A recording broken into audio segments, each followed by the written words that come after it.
এবারের এশিয়া কাপের ফাইনাল অলিখিত এক যুদ্ধের নাম, কারণ দুই প্রতিপক্ষ ভারত বনাম পাকিস্তান।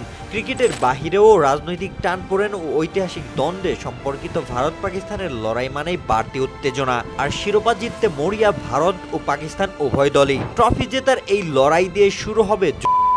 তাই শুধু দুই দেশের সমর্থক নয়, বাংলাদেশ, আফগানিস্তান সহ গোটা এশিয়া এমনকি সারা বিশ্বের দর্শক বসে যাবে টিভির পর্দায়। এই রোমাঞ্চকর ফাইনাল দেখার অপেক্ষায় থাকবে গোটা বিশ্ববাসী। কাগজে কলমের হিসাব কিন্তু পাকিস্তানের পক্ষে নয়। টি-20তে এখন পর্যন্ত 15 বার মুখোমুখি হয়েছে এই দুই দল।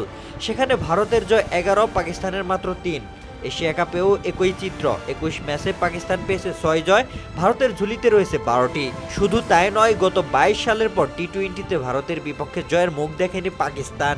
এবারের এশিয়া কাপের আসরেও গ্রুপ পর্ব ও সুপার 4-এর এই দুই ম্যাচেই হেরেছে ভারতের কাছে পাকিস্তান। তবুও ক্রিকেট অনিশ্চয়তার খেলা। শেষ ভালো যার, সব ভালো তার, এই বিশ্বাসে পাকিস্তান নামবে মাঠে প্রতিশোধের স্বপ্ন নিয়ে।